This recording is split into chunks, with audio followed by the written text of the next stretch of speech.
जय हिंद दोस्तों, हम आपके सामने फिर से हाजिर हैं। एक छोटा सा टॉपिक है जो हम चाहते थे कि हम आपके साथ शेयर करें। कुछ लोगों ने हमको कमेंट भी किया था, तो हमने कहा कि उनको बता दें। ठीक है, तो बेसिक सी बात है, आज जो हमारा वीडियो है या जो आज हमारा टॉपिक है वो है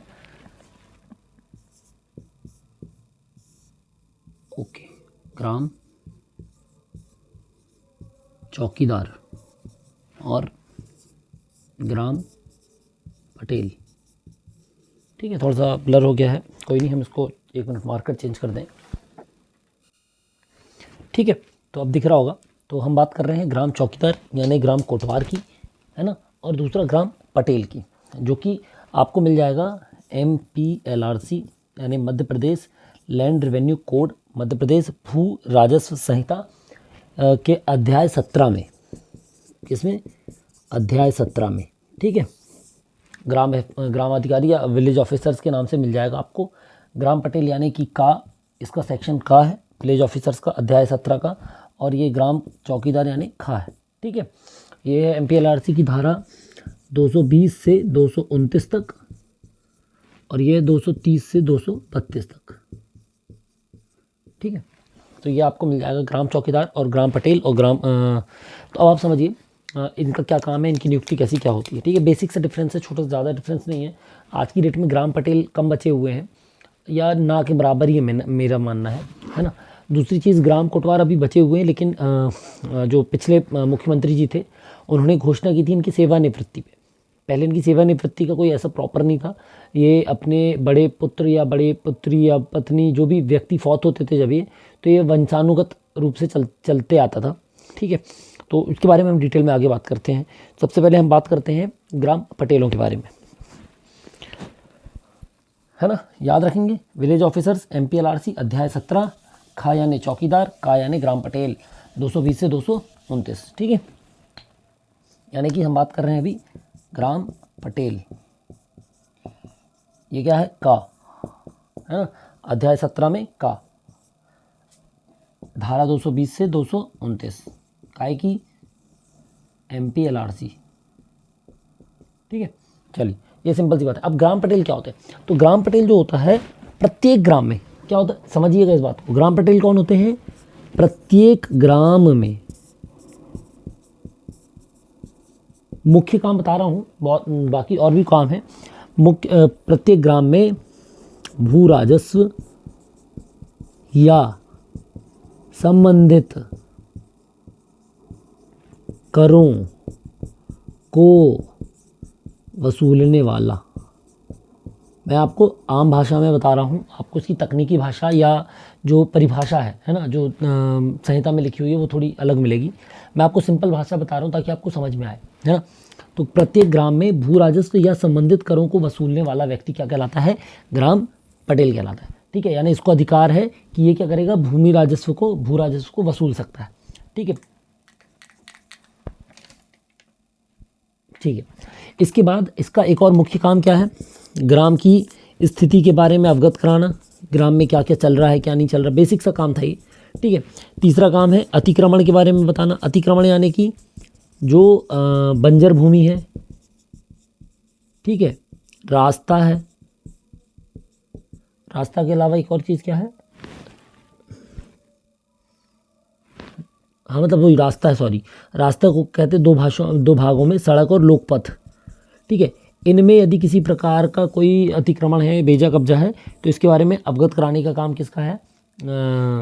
ग्राम पटेल का। साथ ही कोटवार के संबंध में जानकारी देने, ग्राम चौकीदार के संबंध में जानकारी देने का भी काम किसका रहता था? ग्राम पटेल का, कि ग्राम चौकीदार है नहीं है, ग्राम चौकीदार अनुपस्थित है या ग्राम चौकीदार की मृत्यु हो गई है तो उसकी जगह पे दूसरा नियुक्त किया जाए। इस तरीके की जानकारी कौन देता था? ग्राम पटेल देता था। ठीक है, अब जो सबसे महत्वपूर्ण है कि यदि किसी कारण से किसी भी ग्राम में ग्राम पटेल की मृत्यु हो जाती है, ग्राम पटेल की पद रिक्त है, तो ग्राम पटेल का मुख्य ये जो काम था ये कौन करते थे? वहाँ के संबंधित पटवारी करते थे। ठीक है, तो पटवारी जी का काम, अब जैसे कि आज की डेट में भी भू राजस्व वसूलने का काम किसका हो गया? पटवारी जी का, क्योंकि ये जो बेसिक काम था, बेजा कब्जा का काम किसका हो गया? पटवारी जी का। अतिक्रमण की जानकारी कौन रखता है? पटवारी जी। शासन को सूचना कौन देता है? पटवारी जी। तो वो जो ग्राम पटेल थे आज पूर्ण रूप से पटवारी हो गए। पहले इसी धारा में है 228 में शायद या 27 में है कि यदि ग्राम पटेल नहीं है तो उनकी शक्तियाँ या उसका कार्य या उसका दायित्व कौन निभाएगा? पटवारी जी निभाएंगे। कब तक निभाएंगे? जब तक एसडीएम नया ग्राम पटेल नियुक्त नहीं कर दे। अब यहाँ समझने वाली बात क्या है, ग्राम पटेल की नियुक्ति कौन करेगा? एसडीएम। ठीक है, एसडीएम ही ग्राम पटेल की नियुक्ति कर सकता है या ग्राम पटेल को हटा सकते हैं। ठीक है, तो ये आपका ग्राम पटेल है। ये इसलिए मैं शॉर्ट में बता रहा हूँ क्योंकि अब आज की डेट में ग्राम पटेल 5 से 10% बचे होंगे, बहुत कुछ जगह पे ही होंगे शायद, तो फिर भी लेकिन उनको पता होना चाहिए, है ना। हालांकि इनके अभी ग्राम पटेल के संघ ने पिछले साल अगस्त में ज्ञापन भी दिया था कि नए ग्राम पटेलों की नियुक्ति की जाए वगैरह वगैरह, तो वो शासन का निर्णय है, उस पर अच्छा है यदि कोई निर्णय होता तो हम तो हर चीज़ का स्वागत करेंगे शासन की, है ना। अपन समझने वाली बात यह है, इसकी सैलरी तो इसकी कोई सैलरी नहीं होती थी, कमीशन बेस्ड होता था। ठीक है, जो भी ये भू राजस्व वसूलते थे इस पे इनका कमीशन शासन तय करती थी। ठीक है, इनकी कोई फिक्स वेतन, फिक्स आय, फिक्स जमीन, कुछ भी संपत्ति इनकी नहीं होती थी। ठीक है, शासन की नज़र में यदि ग्राम पटेल है और इन्होंने 100 रुपये वसूला है तो शासन इनका 3% या 4%, मतलब वो शासन की गाइडलाइन में है, कुछ प्रतिशत शासन इससे क्या देती थी, उठा के इनको दे देती थी, बस यही इनका कमीशन था। ठीक है, तो ग्राम में रहने वाला व्यक्ति ही ग्राम पटेल होता था और वो समय समय पर दो सीज़न में, क्योंकि भू राजस्व वसूला जाता था, है ना, एक खरीफ के सीज़न में, एक रबी के सीज़न में। जायद गिरदावरी तो अभी पिछले कुछ सालों से आ रही है, उसके पहले वो ऑफलाइन पत्रक में चलता था। तो मेन जब 2 सीज़न की फसल कटती थी तब किसान 2 किस्तों में ही भू राजस्व देता था, इसलिए कौन काम करता था? ग्राम पटेल। ठीक है, अब आते हैं हम ग्राम चौकीदार पे। ठीक है, आशा करते हैं ये आपको समझ में आ गया होगा। हम बात कर रहे हैं, ओहो बोर्ड हमारा थोड़ा सा तिरछा हो गया, हाँ ठीक है। हम बात करते हैं अब खा की। का पे हमने देखा क्या? ग्राम पटेल। हम खा पे बात करते हैं ग्राम चौकीदार, यानी कि कोटवार। अब आप समझिए, सबसे ज़रूरी शब्द है ये समझने के लिए, है ना। सेवा खातेदार भी इसको कहते हैं। क्या कहते हैं? सेवा खातेदार या सेवादार, सेवादार या सेवा खातेदार। ठीक है, अब आज की डेट में गांव में ये भी प्रत्येक ग्राम में पाए जाते हैं, प्रत्येक ग्राम में, लेकिन कुछ जगह पे इनकी कमी आने के कारण आजकल ये प्रत्येक पंचायत में भी मिलते हैं, है ना। पर फिर भी होने चाहिए प्रत्येक ग्राम में, और यदि ग्राम बड़ा है, गांव बड़ा है, आबादी बड़ी है, तो एक गांव में 3 या 4 भी होते हैं, हो सकते हैं। ठीक है, अब ग्राम चौकीदार का काम क्या है? तो ग्राम चौकीदार का काम है, पहले जो मेन काम था पहले ग्राम चौकीदार का, वो था मृत्यु पंजी और जन्म पंजी संधारित करना। ठीक है, गांव में एक मृत्यु पंजी होती थी कि कौन मर गया है, उसकी पंजी संधारित होती थी, जो वो कहाँ देते थे? एक पुलिस में देते थे और एक वही राजस्व में चली जाती थी, अपडेट हो जाता था रिकॉर्ड। ठीक है, दूसरा जन्म पंजी की, यानी कि किसके यहाँ कौन आया, कितने लोग, मतलब किसने जन्म लिया, किसके यहाँ बेटा हुआ, बेटी हुई, जो भी इसकी एक सूची बनती थी, ये भी यहाँ जाती थी और राजस्व में जाती थी, है ना। हालांकि ये तो नाम दर्ज नहीं होते थे, पर ये अभिलेख के लिए ज़रूरी होती थी। तीसरी थी क्या कहते थे उसको, अतिथि पंजी कुछ कहते हैं, नाम याद नहीं आ रहा मेरे को। एक पंजी होती है जिसमें गांव में कौन व्यक्ति आया बाहर से, किस तारीख को आया, कौन आया और किसके घर आया, इसकी पंजी भी ग्राम कोटवार देते थे। मुखबिर का काम कौन करता था? ग्राम कोटवार। गांव में कोई भी उधम हो रहा है, बदमाशी हो रही है, तो पुलिस को सूचना देते थे। ठीक है, आपातकाल की स्थिति में भी इनको क्या मिल जाती थी? पुलिस की पावर मिल जाती थी, अस्थायी शक्तियाँ मिल जाती थी पुलिस की। ठीक है, इसके बाद ग्राम कोटवार का काम क्या था? इश्तेहार तामील कराना। ठीक है, किसान को पटवारी जी या शासन के विभिन्न कार्यों के बारे में बताना, अवगत कराना, जागरूक कराना, और सबसे महत्वपूर्ण कार्य मुनादी करना। ठीक है, ये ग्राम कोटवार के मुख्य काम थे, जो आज भी लगभग, चलो ये नहीं हो रहा, ये नहीं हो रहा, ये नहीं हो रहा। ठीक है, मुखबिरी भी अब आजकल कम ही करते हैं। ठीक है, पुलिस की शक्तियाँ कभी कभी मिल जाती हैं आपातकालीन में, इश्तेहार तामील करा रहे हैं पटवारी जी का काम, और मुनादी का काम। तो ये बेसिक से 4-5 काम ये करते हैं। ठीक है, आज कर रहे हैं, ऊपर के कुछ काम कम हो गए हैं इनके। तो आपने समझ लिया ग्राम कोटवार या ग्राम चौकीदार का काम क्या क्या है। ठीक है, अब हम बात करते हैं इसकी काय की इनकी नियुक्ति कौन करता है? तो इनकी नियुक्ति कौन करता है? तहसीलदार। यही अंतर है केवल पटेल और कोटवार में। ग्राम कोटवार की नियुक्ति कौन करेंगे? तहसीलदार महोदय करेंगे, और ग्राम पटेल की नियुक्ति कौन करेगा? एसडीएम महोदय या एसडीएम महोदया करेंगी। ठीक है, ये बिल्कुल सी सिंपल सी बात हो गई है। अब हमको समझ में आ गया ग्राम कोटवार और ग्राम पटेल। अब हम बात कर रहे हैं, जैसे कई लोगों का ये क्वेश्चन था कि ग्राम कोटवार की नियुक्ति कैसे होती है।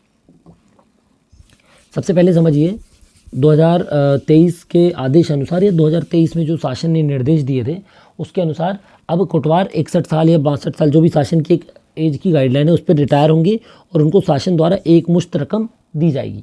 उसके बदले में वो अपने परिवार के किसी व्यक्ति को नियुक्त कर सकते हैं और यदि शासन सहमत है तो, शासन सहमत नहीं है तो नया कोटवार नियुक्त किया जा सकेगा। ठीक है, उसी के बारे में हम आपको एक बार बता देते हैं। सबसे पहले इसमें क्या करना है, इसमें करना है जैसे कि पटवारी जी, हमारे यहाँ कुछ पटवारी जी लोग पूछे, यदि कोई गांव में कोटवार नहीं है तो वहाँ के जो भी व्यक्ति इच्छुक हैं कोटवार के लिए वो आवेदन दे सकते हैं। यदि वो आवेदन देते हैं तो सबसे पहले क्या किया जाएगा, पहला काम केजीओ से पद की जानकारी ली जाएगी। क्या लिया जाएगा, केजीओ से, कानून गो से पद की जानकारी की इस ग्राम में कितने कोटवार के पद रिक्त हैं। ठीक है, किसी ग्राम में कितने कोटवार के पद रिक्त हैं कौन बताएगा, केजीओ बताएगा। ठीक है, इसके बाद दूसरा काम क्या होगा, दूसरा काम होता है आरआई से एक रिपोर्ट ली जाती है, इसको क्या कहते हैं, बिल पत्रक। ठीक है, हाँ सॉरी, कोटवारी पत्रक, कोटवारी पत्रक या कोटवारी बिल। ठीक है, ये लिया जाएगा। ये लेने के बाद क्या किया जाता है, ये लिए जाने के बाद सबसे ज़रूरी काम है कि हाँ, जैसे ही केजीओ से पद की जानकारी ले ली, आरआई से कोटवारी पत्रक या कोटवारी बिल ले लिया, अब यहाँ पर पटवारी डिमांड जनरेट करेंगे। पटवारी एक डिमांड देंगे न्यायालय में, क्या देंगे कि साहब हमारे यहाँ 5000 की आबादी है लेकिन एक कोटवार है, साहब हमारे यहाँ 1200 की आबादी लेकिन गांव में एक भी कोई ग्राम से चौकीदार या ग्राम कोटवार नहीं है। ठीक है, इसकी जानकारी पटवारी जी देंगे। फिर क्या होगा, इसकी जानकारी देने के बाद तहसीलदार महोदय को फुल पावर है, क्या का फुल पावर है कि वो नियुक्ति कर सके। ठीक है, तो तहसीलदार करेंगे नियुक्ति। इसके लिए सबसे पहले जैसे ही पटवारी जी डिमांड देंगे क्या हो जाएगा, आरसीएमएस में प्रकरण दर्ज, क्या हो जाएगा, आरसीएमएस में प्रकरण दर्ज। ठीक है, प्रकरण दर्ज होने के बाद इस्तेहार, इस्तेहार मतलब कि हम इस ग्राम में कोटवार की नियुक्ति करना चाह रहे हैं, जो भी व्यक्ति इच्छुक हों कोटवारी के लिए वो आवेदन दे दें। आवेदन आ गए हैं तो उसके बाद इस्तेहार में हम इस्तेहार में देते हैं कि हम इस व्यक्ति को कोटवार नियुक्त करना चाहते हैं, या इन 3-4 व्यक्तियों को, 2 व्यक्तियों को हमने शॉर्ट लिस्ट किया है, इनके प्रति किसी को कोई आपत्ति हो तो अपनी आपत्ति दर्ज करा दे। ठीक है, इस तरह का इस्तेहार दे दिया। इस्तेहार देने के बाद क्या होता है, ग्राम सभा का प्रकाशन होता है। ठीक है, हम इस्तेहार दे दिए कि हमको कोटवार नियुक्त करना है, तो ग्राम सभा का क्या होता है, प्रस्ताव जनरेट किया जाता है। तो ग्राम सभा एक प्रस्ताव देती है, गांव के लोग कहते हैं, सरपंच महोदय और बाकी के पंच लोग मिलकर क्या करते हैं कि प्रस्ताव देते हैं कि हाँ हमको कोटवार की ज़रूरत है, इस व्यक्ति को कोटवार बनाया जा सकता है। जब तय हो जाएगा कि किस व्यक्ति को बनाना है तो उस व्यक्ति से क्या लिया जाता है, वैसे सबसे ले लेंगे जो भी आवेदन देगा, पुलिस का सीआर, सीआर मतलब कि चरित्र प्रमाण पत्र, कि इसके ऊपर कोई दोष तो नहीं है, ये कोई भगोड़ा तो नहीं है ना, ये इसकी प्रवृत्ति कैसी है ना, क्रिमिनल प्रवृत्ति का व्यक्ति तो नहीं है। जैसे ये हो जाएगी, इसके बाद क्या करते हैं, आपत्ति और विपत्ति का निराकरण। यदि कोई आपत्ति आई तो उसका निराकरण करना है हमको। ठीक है, आपत्ति के बाद शासन क्या कर देगी, जब सब कुछ सुन लिया, सब आपत्ति निराकरण हो गई, उसके बाद शासन आदेश कर देगा, आदेश कर देगा कि ए व्यक्ति को कोटवार नियुक्त किया जाता है। ठीक है, और इस आदेश को यहाँ पर आरसीएमएस में जो प्रकरण दर्ज हुआ था, कहाँ हुआ था, ये इस प्रकरण में डिस्पोज करके उस व्यक्ति की नियुक्ति हो जाएगी। ठीक है, अब इसमें नियुक्ति के बाद जो जरूरी चीज़ है, पहले तो क्या था कि अनपढ़ चलते थे, अब आजकल जब नई नियुक्ति कर रहे हैं तो 12वीं अनिवार्य कर दिया शासन ने, 12वीं अनिवार्य कर दिया है। ठीक है, दूसरी चीज़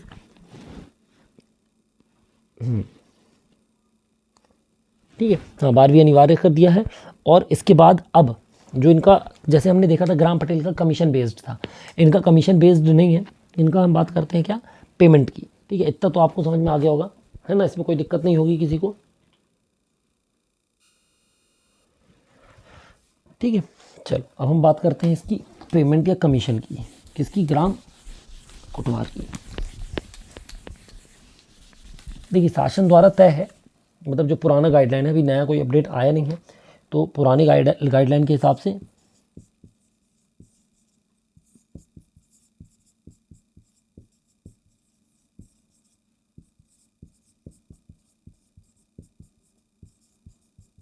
ठीक है, ये देखिए, यदि किसी के पास कोई भी ज़मीन नहीं है, क्या नहीं है, कोई भी किसी बिल्कुल ज़मीन नहीं है, तो उसको 4,000 रुपये देती है शासन पर मंथ, प्रति माह, पर मंथ। ठीक है, अब यदि 0 से 10 हेक्टेयर के बीच में ज़मीन दे रहे हैं तो कितनी, 2,000 रुपये प्रति माह। ठीक है, और यदि 10 हेक्टेयर से अधिक ज़मीन दे रहे हैं तो उसको पैसे नहीं देती शासन। ठीक है, ये समझ लीजिए कि यदि कोई कोटवार है, ग्राम चौकीदार है, और उसके पास शासन द्वारा कितनी ज़मीन है, बिल्कुल ज़मीन नहीं है, तो उसको 4,000 रुपये महीने मिलेगा। 0 से 10 हेक्टेयर के बीच में ज़मीन दी है शासन ने तो 2,000 रुपये प्रति महीने मिलेगा, और 10 एकड़ से ज़्यादा ज़मीन दी है तो उसको कुछ भी नहीं मिलेगा। ठीक है, तो ग्राम कोटवारों को भी शासन ज़मीन देती है। हालांकि ज़्यादातर ज़मीनें जो है वो बंजर है या मतलब पथरीली हैं। ठीक है, तो उसमें फिर वो खेती करते हैं, उस खेती के बाद उनको लाभ मिलता है, और उसका उपार्जन करने के बाद उनको उसका डायरेक्ट बेनिफिट मिलता है जो बाकी किसानों को मिलता है। तो अभी हाल फिलहाल में एक दिक्कत आई कि नाम नहीं है कोटवारों का, तो 2020 में कोई संशोधन आया है जिसमें कोटवार का नाम लुप्त करके 12 नंबर में लिखना है, और 3 नंबर पे लिखा जाना है क्या, सेवा भूमि। ठीक है, तो ये इसकी बेसिक सी बात हो गई। अब अपन क्या समझ सकते हैं इसको शॉर्ट में एक बार।